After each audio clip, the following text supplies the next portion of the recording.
Así que, hermanos, os ruego por la misericordia de Dios que presentéis vuestro cuerpo en sacrificio vivo, santo, agradable a Dios, que es vuestro culto racional.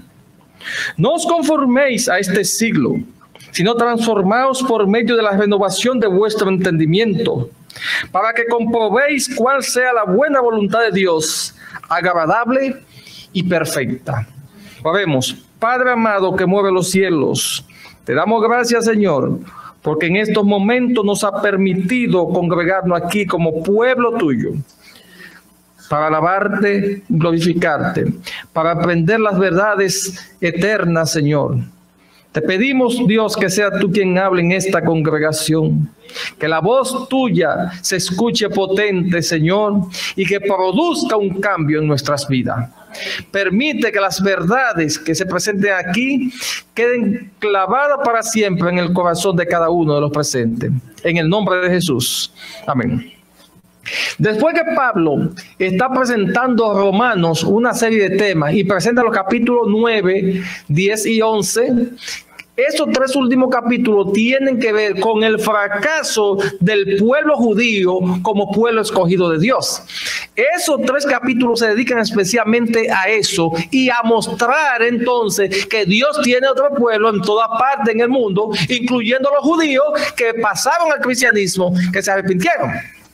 Entonces, los versículos 32 al 36 ya está haciendo un resumen y habla sobre esto. Pero al entrar aquí al 12, todo cambia. Le voy a hacer una salvedad. No hay, cuando Pablo escribió, no había ni capítulo 1, ni 2, ni 3, ni 4, ni 12, ni 13. Ni había versículo tampoco. Eso se hizo muchos años después. Siglos después fue que se hizo ese arreglo. De modo que cuando Pablo comenzó a escribir allá de Romanos 1:1 hasta que termina aquí en el capítulo 14, ya todo tiene su final en este caso. Digo que a Romanos capítulo 16, que son 16 capítulos que contienen. Pero aquí él habla de que presentemos el cuerpo en sacrificio vivo. ¿De qué está hablando? ¿A qué se refiere Pablo? El libro de Romanos es el gran libro de la justificación por la fe. Y en eso presenta entonces el sistema sacrificial de una forma diferente, donde Pablo habla cómo el hombre es justificado por la fe. Y presenta también a Abraham, presenta los diferentes tipos de justicia que existen.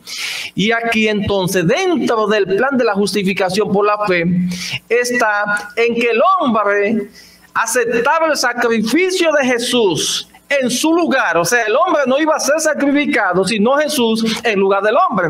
Cuando se arrepentía de sus pecados, confiando, o sea, creyendo o ejerciendo la fe en que Jesús era poderoso para librarlo de la destrucción. Así el hombre quedaba inocente delante de Dios. Pero había que hacer un sacrificio. En este caso, antes de llegar a Jesús, había que sacrificar los animales.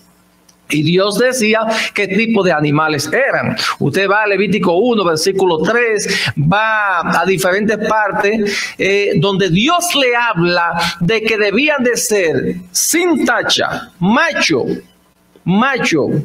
sin tacha, de primer año, ese animal, lo que debía ser presentado al Señor como ofrenda. Así que cuando el hombre iba allí donde se presentaban los sacrificios, cometía algún pecado, llevaba el animal y entonces, después de haber sido revisado el animal, que no tenía falla, porque así es Jesús perfecto, entonces ponía ambas manos sobre la cabeza del animal, confesaba sus pecados y descargaba por fe sus pecados de su cuerpo a ese animal y hacía culpable a ese animal y él quedaba libre. Ese animal representaba ¿a quién? A Jesús.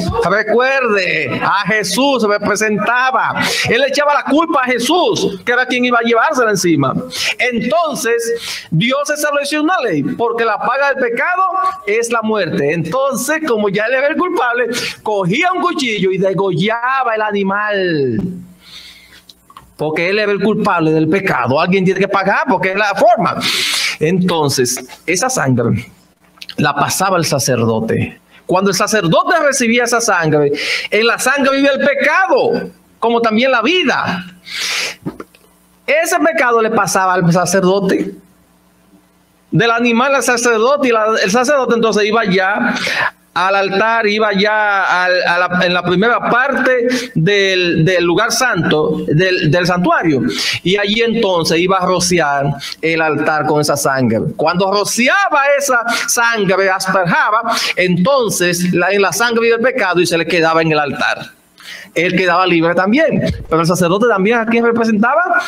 A Jesús, recuerden eso. Ahora, ya yo no le voy a hacer muchas cosas. Lo que había que hacer era, como dice Pablo, presentarlo. En aquel entonces presentaba un sacrificio que lo mataban. Ahora Pablo dice sacrificio vivo. Porque con el nuevo pacto, noten esto, con el nuevo pacto ya no hay que hacer más sacrificios de animales. En el nuevo pacto había un sacerdote y había un sumo sacerdote. Los dos representaban a Jesús. Pero aquí en el nuevo pacto, dice Pedro, primer libro de Pedro, capítulo 2, versículo 9, dice que somos sacerdotes. Todos los creyentes ahora somos sacerdotes. Real sacerdocio, o sea, que viene ya del reino de los cielos. ¿Y qué presentamos nosotros como sacerdotes? ¿Qué presentamos los animales? No, nuestros cuerpos en sacrificio vivo. Ahí cambia la cosa. Por lo tanto, todos los días debemos sacrificar nuestro cuerpo. Todos los días debemos revisarnos y arrepentirnos si hemos pecado delante de Dios.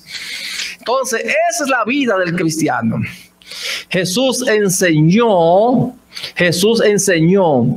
que debemos, si tomamos la mano, ponemos la mano en el arado, debemos seguir, no mirar hacia atrás. Jesús dice que debemos llevar su cruz todos los días. Eso es lo que nos enseñan las escrituras, porque la vida cristiana es así. Muchos entran a la iglesia y es porque les gusta la iglesia, pero nunca se han arrepentido. Y usted no puede dar una iglesia porque le gusta, es otra cosa. El cristianismo consiste en morir todos los días a los pies de Jesús, morir al pecado para que el Señor lo transforme. Aquí el texto dice de esta manera, dice el versículo 2, no os conforméis a este siglo, sino transformaos por medio de la renovación de vuestro entendimiento. Transformaos por medio de la renovación de vuestro entendimiento, para que comprobéis cuál sea la buena voluntad de Dios, agradable y perfecta. Si en el versículo 1 habla del sacrificio, ahora ahí habla en el versículo 1 de que debe ser santo, agradable a Dios, que es un culto racional. Ya he hablado sobre eso. Pero, por ejemplo, racional, estamos hablando de la razón, usa el griego lógicos, que significa razonable, espiritual o lógico, razonable. O sea, cuando usted esté haciendo el culto a Dios en su cuerpo, cuando usted le esté presentando su cuerpo a Dios, usted debe razonar. ¿Qué es razonar? Dice, entonces, habla del transformarse. ¿Saben que nosotros cuando estudiamos en la escuela hablábamos de metamorfosis? Y usa el griego metamorfos, que es lo mismo. La larva del mosquito, el gusarapo, como nosotros le llamamos, está en el agua y llega el momento cuando sube. Cuando sube entonces se abre y flota y de ahí sale el mosquito. Es una metamorfosis. Los sapos, nosotros lo que vemos es un renacuajo, que lo que parece es un helicóptero en el agua. Vemos el helicóptero y de pronto sufre la metamorfosis y le salen las paticas. A eso es lo que se está refiriendo el apóstol Pablo. En 2 Corintios 3:18, Pablo dice que nosotros, contemplando a Jesús, somos transformados de gloria en gloria a su misma imagen. A eso es que se está refiriendo. Cuando nosotros tenemos la mirada puesta en Jesús, recibimos esa transformación. ¿Y en qué contexto lo dice el apóstol Pablo? Ahí en el capítulo 3 de 2 Corintios, Pablo está hablando precisamente cuando Moisés fue a encontrarse con Dios, que duró 40 días en ayuno para recibir la santa ley del Señor. Cuando cuando bajó del monte, entonces el hombre santo le salía luz del rostro, y el pueblo impío abajo no podía soportar la santidad. Lo mismo que se da en las iglesias, que cuando una persona quiere enseñarle los caminos santos del Señor, hay un grupo que lo está condenando y que está hablando de él, porque no quieren caminar por ahí. Entonces a Moisés hubo que ponerle un velo para que ellos pudiesen soportar. Pero Pablo dice, nosotros, por tanto, nosotros todos, como a cara descubierta, somos transformados. ¿Por qué a cara descubierta? Porque no somos impíos en ese caso. En ese caso, que no somos impíos. Quien está en su impiedad es otra cosa. No se está hablando de la transformación. Usa el mismo verbo metamorfos ahí, que significa esto. Nosotros entonces, Pablo nos está hablando sobre lo que es este evangelio, la transformación. Si usted no está progresando todos los días en la santidad, usted entonces está retrocediendo, porque en el camino que va hacia el cielo, o no hay parada, solamente hay avance. O de lo contrario, hay retroceso. En Cristo Jesús, cuando nosotros estamos en Él, no nos apartamos de Él, siempre estamos avanzando. Y entonces nuestro entendimiento, la renovación del entendimiento, se va perfeccionando en Cristo. El hombre es diferente. El que maldecía ya no maldice. El hombre que tenía pensamiento de guerra ya tiene pensamiento de paz. Aquel que era vengativo ya no lo es. Y un ejemplo tenemos ahí en Juan, el que escribió el Apocalipsis, hijo del trueno, Boanerges. ¿Y qué pasó con Juan? Mire, fue el último en morir y se le llamó el discípulo del amor. ¿Ven lo que hace Jesús? ¿Ven? De hecho, Pablo en Romanos 16 no se equivocó cuando decía, no me avergüenzo del evangelio, porque es poder de Dios para salvación. Dice poder, dice dunami, para salvación a todo aquel que cree. ¿Y no era Pablo un ejemplo de eso? El hombre que respiraba una amenaza, como dice en el capítulo 9 de Hechos, iba con cartas a los principales dirigentes de Jerusalén allá a Damasco, porque estaban unidos en una sola provincia. Allá tenía autoridad. El hombre creía, según testificó ante Agripa, que él estaba haciendo bien delante de Dios, hasta que se encontró con Jesús. Y cuando se encontró con Jesús, que lo dejó ciego, lo tiró ahí al suelo, ahí comenzó la transformación. A los 3 días fue bautizado. Cuando una persona se bautiza, bíblicamente hablando, en este caso, se ha despojado de todo pecado. Pablo, ciego, analizó la Biblia que tenía de memoria, los conocimientos de la ley, se dio cuenta que Jesús era el Mesías prometido al mundo. Ahora, hermanos, con esto que ustedes han escuchado, vamos a ver ahora qué es lo que nosotros estamos diciendo, cómo estamos viviendo el evangelio, porque uno encuentra fallas en toda parte.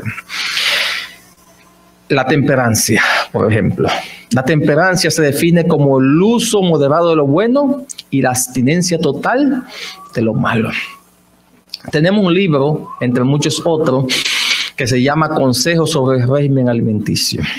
Y yo voy a comenzar por ahí, porque he visto algunos problemas en lo que comemos, que supuestamente nos alimentamos, cosas que lo estamos haciendo como si fuera bueno delante de Dios, y vamos a corregirlo. Aquí yo imprimí el capítulo 26 del Consejo sobre el régimen alimenticio. Están cada uno por nota. Cada nota tiene un número. Por ejemplo, aquí comienza con 732, 733, etc. Se llama el té y el café. Me he encontrado que las diferentes iglesias, un grupo de adventistas beben café. Y yo me he sorprendido.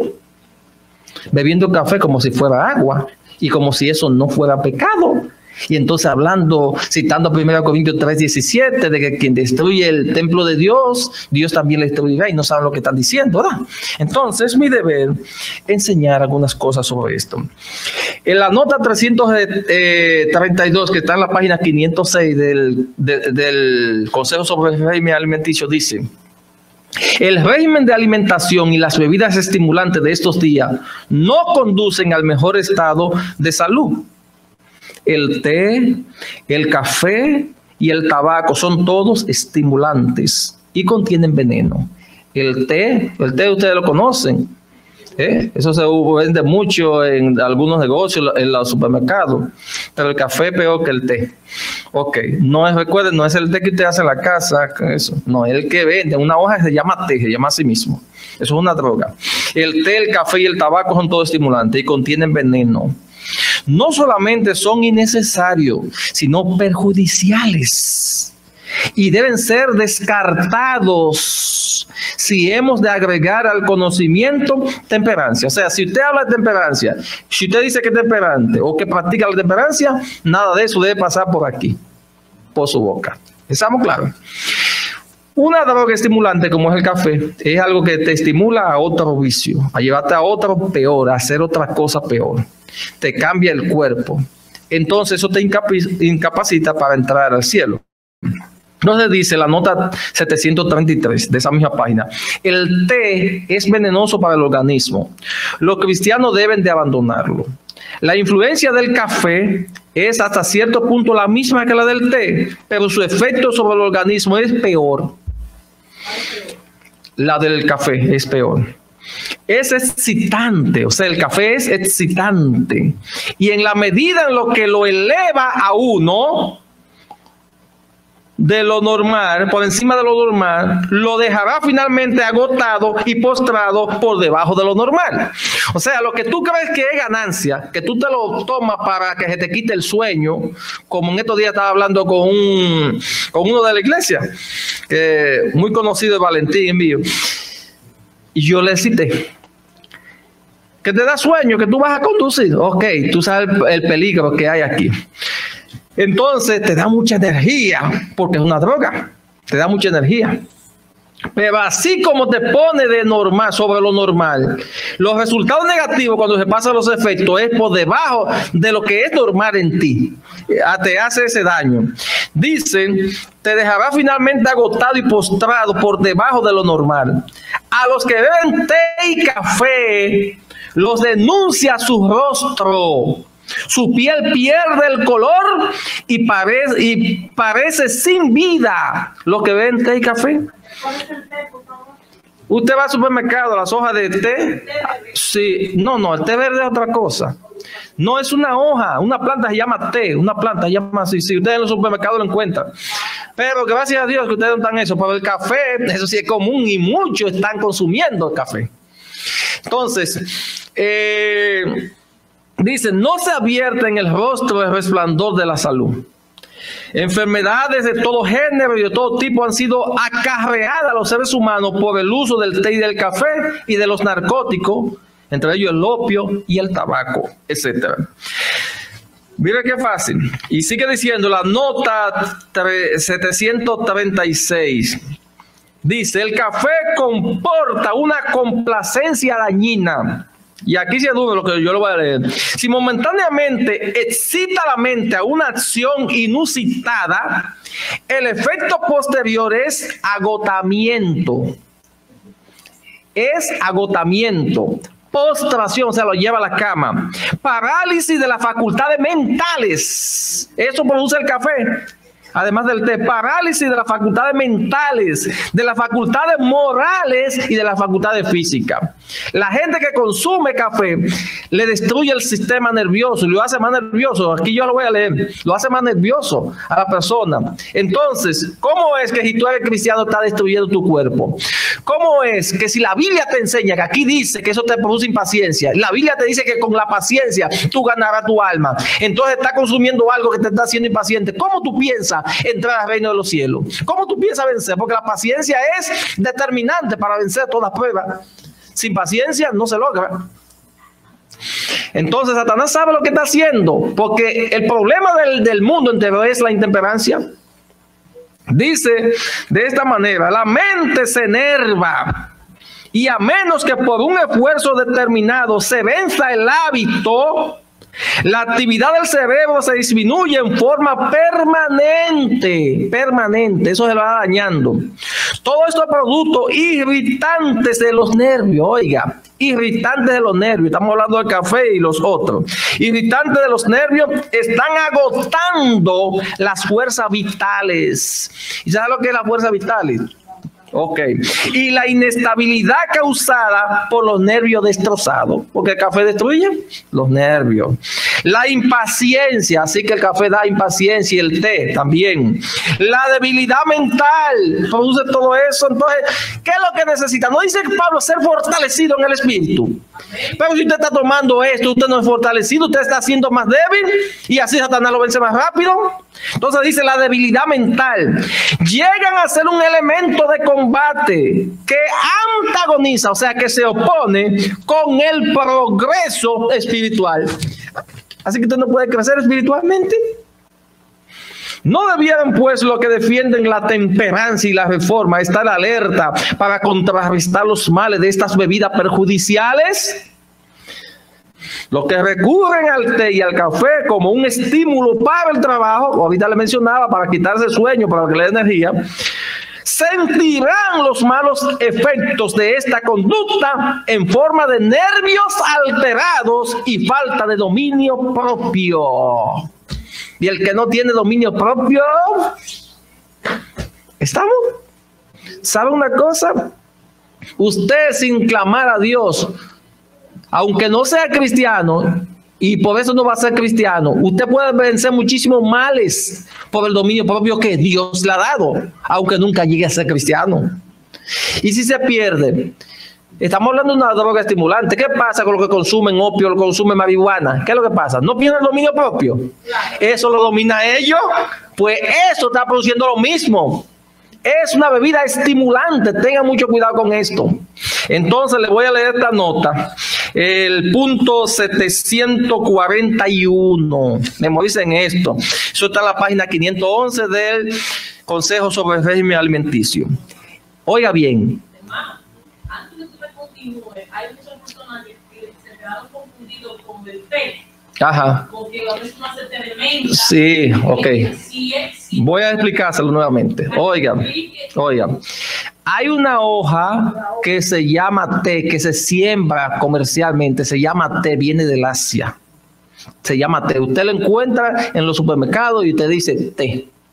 No es el té de Malagueta, como dicen, el té del Limoncillo, el té verde, que es otra cosa, nada de eso. Es la hoja que se llama té, eso es una droga.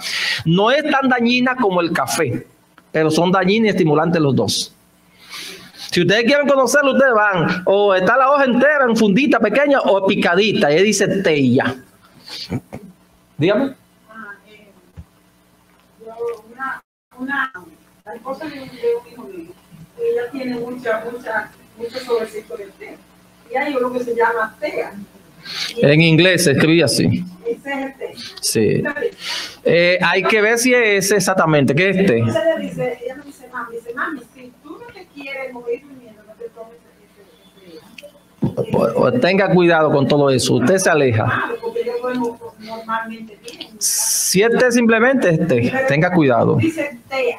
Sí, así que se escribe en inglés, TEA. Té. Entonces, Sí, lo que pasa es que no entendemos por la palabra té a todo lo que digo. sí, pero El punto de que té es un nombre de una planta. exactamente. Son hojas, se las venden, usted va, así como ya dice, están los sobrecitos, usted lo ve en los supermercados. Simplemente dice té y ya. La manzanilla, todo eso. Usted puede hacer más té de manzanilla que tiene su efecto muy bueno sobre el cuerpo sabiéndolo aplicar. Y también le perjudican otra cosa. Debe tener mucho cuidado. No, la infusión, cuando usted toma el agua, la pone a hervir casi hirviendo, echa la materia, sea la manzanilla, sea lo que sea, y lo tapa por una cantidad de minutos, y eso bota la esencia, como hace la canela, que con el calor fuerte en el agua, bota la esencia. Eso es otra cosa. Pero aún la canela, yo le puedo hablar de eso, de los clavos, también es muy peligroso para el consumo humano y no se debe hacer. Si usted lo quiere usar en forma de medicina por escaso tiempo, es otra cosa. Pero todo, mire, ese libro, deben de tenerlo. Porque es que la intemperancia, ahí es donde está el problema. Entonces no podemos dominar, si no somos temperantes, no podemos contrarrestar el pecado, no podemos vencer en la lucha. Es ahí donde está. Entonces, oiga lo que dice el punto 741, página 611 del Consejo sobre el Régimen Alimenticio. Oiga lo que dice, memoricen esto. El beber té y café es un pecado. Memorícenlo. El beber té y café es un pecado. ¿Estamos? Ok, para que sepan. Una complacencia dañina que a semejanza de otros males perjudica el alma. Estos ídolos, porque quien tiene ese bicho es un ídolo. Estos ídolos acariciados crean una excitación, una acción mórbida del sistema nervioso. Estamos hablando de morbosidad, del morbo. Una acción mórbida del sistema nervioso. Y después que la influencia momentánea de los estimulantes pasa, se produce una depresión que es tan profunda como elevado fue el estímulo producido. O sea, usted está aquí, está tú en cero. Aquí, a partir de aquí está más 1, más 2, pero de ahí para abajo es menos 1, menos 2. Eso es lo que sucede. Cuando usted lo tomó estaba a esta altura, lo subió hasta aquí. Cuando le pasó el efecto, entonces le fue abajo. ¿Y qué pasa con la depresión entonces? Ok, mire, este capítulo es largo. Yo lo imprimí, tiene 8 páginas, solamente ese capítulo. Se llama el té y el café. Ahora yo le voy a pasar a otro. Vamos aquí, que le voy a leer de 3 fuentes. Vamos ahora con la educación, página 184. Oiga lo que dice aquí. Yo una vez le leí notas de aquí. La educación, página 184. Note lo que dice. El segundo y el tercer párrafo. El té, el café, los encurtidos y picantes. Ustedes saben lo que son los encurtidos, ¿verdad que sí? Las conservas que ustedes hacen en vinagre, ya sea que echen pepinillo, ya sea que echen vegetales. Ok. Los encurtidos y picantes. Que yo no he ido a la primera iglesia todavía aquí, donde cuando terminen de predicar, allí le esperan una comida con picante. Y eso sí lo pone bueno. ¿Cuántas hemorroides se producen? ¿Cómo le daña la pared del estómago? Destruyendo su cuerpo. Pero usted citándole a la gente dando estudio bíblico, que el que destruye su cuerpo, Dios lo destruirá a él. Y usted en ese mismo pecado. Pues le voy a seguir leyendo. Dicen. El té, el café, los encurtidos y picantes, los dulces y pasteles son causantes directos de indigestión. La carne también es perjudicial. Su efecto ya de por sí es estimulante. En sí estimulante es razón suficiente para evitar su consumo. Y el hecho de que los animales estén casi universalmente enfermos la hace 2 veces inconveniente.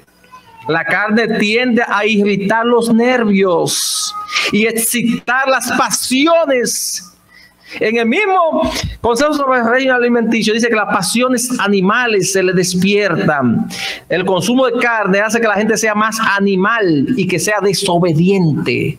Lo dice en ese libro. Pues dice aquí,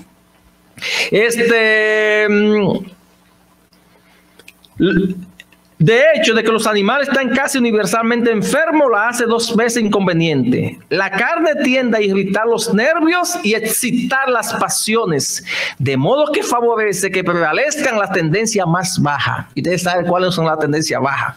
Todo lo que bajo. Todo. Ok. Entonces dice la siguiente nota. Los que se han acostumbrado a usar muchos condimentos fuertes y excitantes, descubren al cabo de un tiempo que el estómago no se satisface con platos sencillos, sino que le exige comidas cada vez más condimentadas, picantes y estimulantes. ¿Ve? Por eso hay que tener mucho cuidado con el mucho sazón de la comida. Esos sazones artificiales, cuidado con eso. Es que lo lleva, usted le crea ese hábito, entonces lo lleva a consumir todo eso. ¿Y qué pasa con toda la gente que ha hablado aquí de la iglesia con relación a los picantes? ¿No le ven nada malo? Le gusta su picante, echándose fuego por la boca hacia su estómago, que es algo tan delicado. Entonces, dice en el Consejo sobre el Régimen Alimenticio que nosotros criticamos a aquellos que beben ron, que vemos cómo están destruyendo su cuerpo, pero nosotros nos tiramos todo eso. Y aquí está la cita, yo lo puedo leer más adelante. Pero hay que tener cuidado. Sigo leyendo, dice, le voy a repetir. Los que se han acostumbrado a muchos condimentos fuertes y excitantes descubren al cabo de un tiempo que el estómago no se satisface con platos sencillos, sino que les exige comidas cada vez más condimentadas, picantes y estimulantes. A medida que los nervios se van alterando y el organismo se va debilitando, nuestro dominio propio se va incapacitando. Nuestro dominio propio se va incapacitando para resistir al apetito pervertido. ¿Ves qué es lo que pasa? Y Satanás aprovechando que hagan todo eso para que no puedan vencer. Las paredes estomacales se irritan de tal modo que no las alivia ni siquiera la comida más estimulante, y se siente una sed que tan solo una bebida fuerte puede calmar. Así que ya no quieren tomar agua, quieren beber bebida con soda u otras cosas, ¿sí? Entonces, aquí dice en el Consejo sobre el régimen alimenticio que cuando nos ponemos a consumir todo eso, entonces nos lleva, y se lo voy a leer, nos lleva a bebidas fuertes, y que la razón por la que la gente come y bebe, comiendo y bebiendo, está ahí.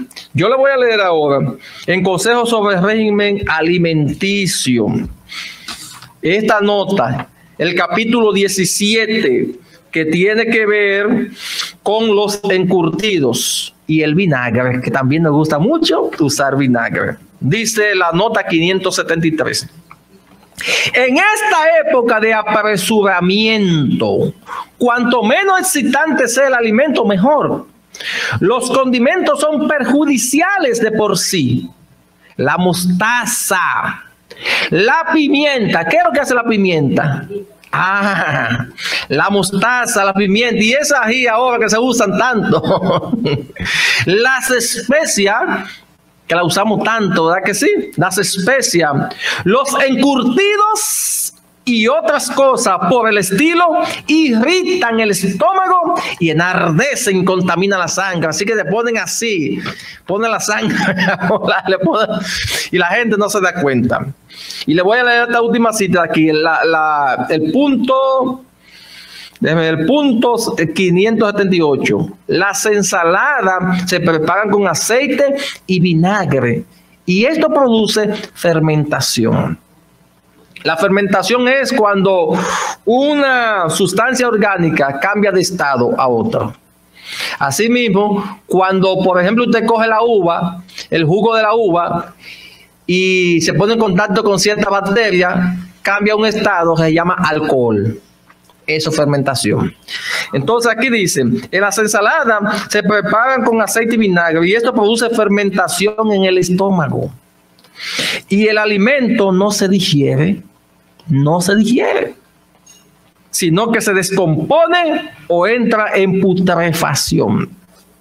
El vinagre hace un daño grandísimo. Una vez me puse yo, como en el 2015, a tomar vinagre, el supuesto vinagre de manzana, porque los naturalistas solo quieren saber más que Dios. Como quiera tiene la fermentación el vinagre, porque es alcohol, un grado de alcohol más bajo. Y me puse de que para ciertas cosas, yo no recuerdo qué era lo que tenía, no sé si era erupciones o qué. Y cuando fui al médico, el del estómago, le dije sobre eso. Me dijo, no, eso es dañino.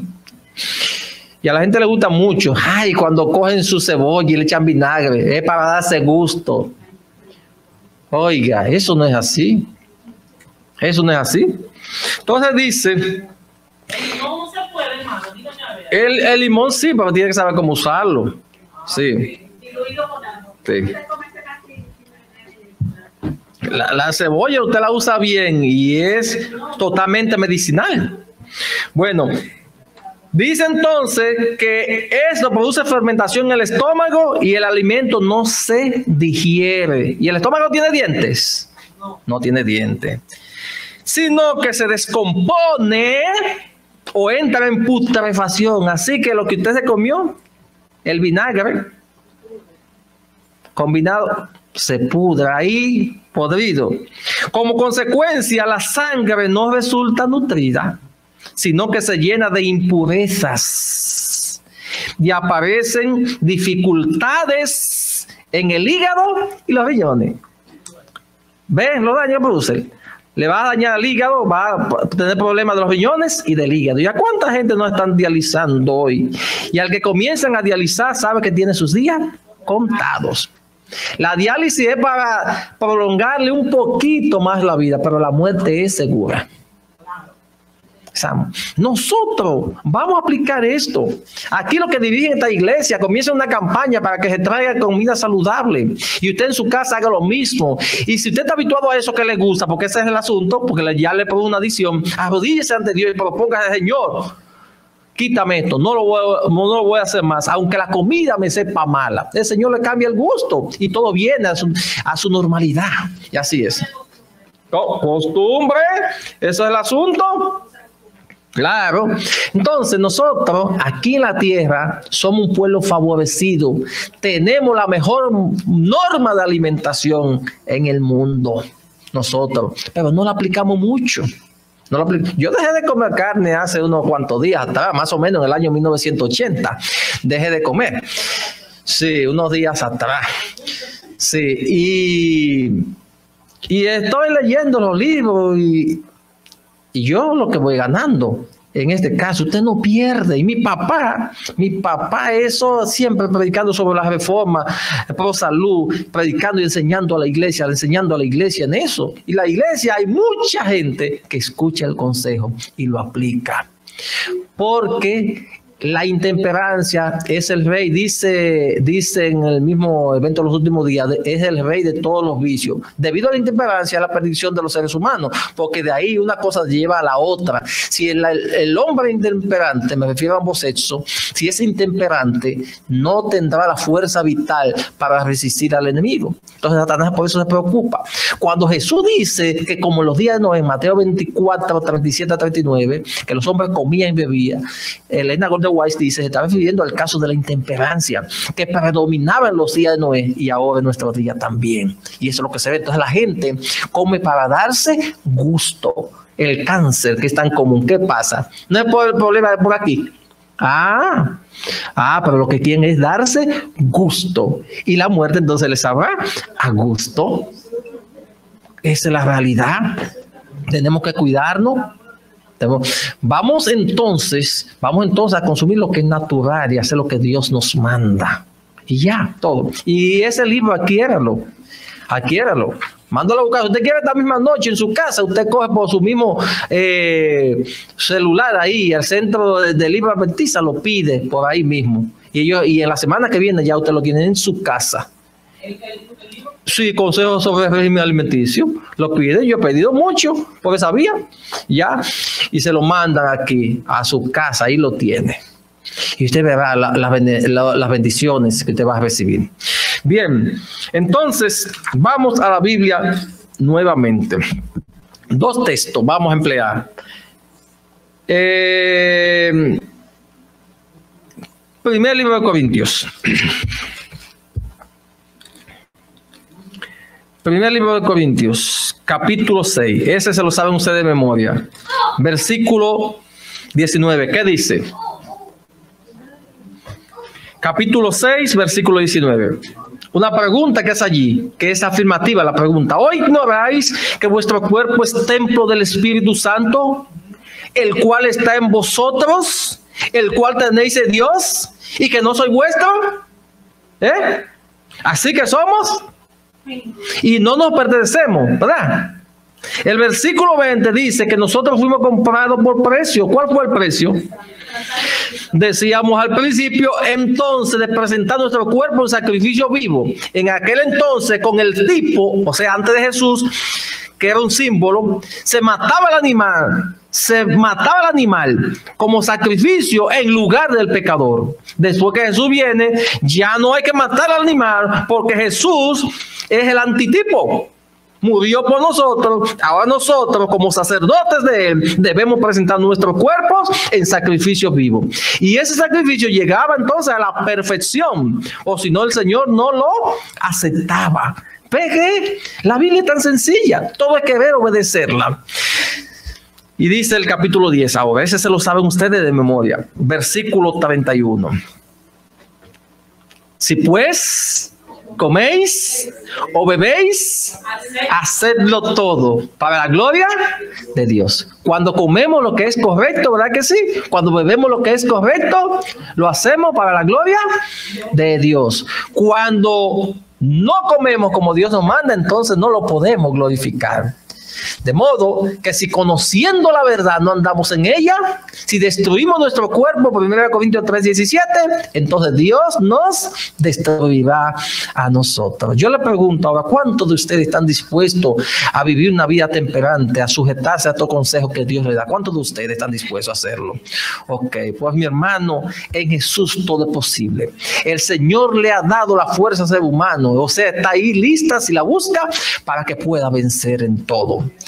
Para poder entrar al reino de los cielos hay que caminar por el sendero estrecho, porque solamente cabe un cuerpo limpio, sin ninguna carga de pecado, por el estrecho. Pronto Jesús viene y viene a buscar ese pueblo que ya ha perfeccionado su carácter a su misma imagen y semejanza. Porque Dios le bendiga y le guarde a todos.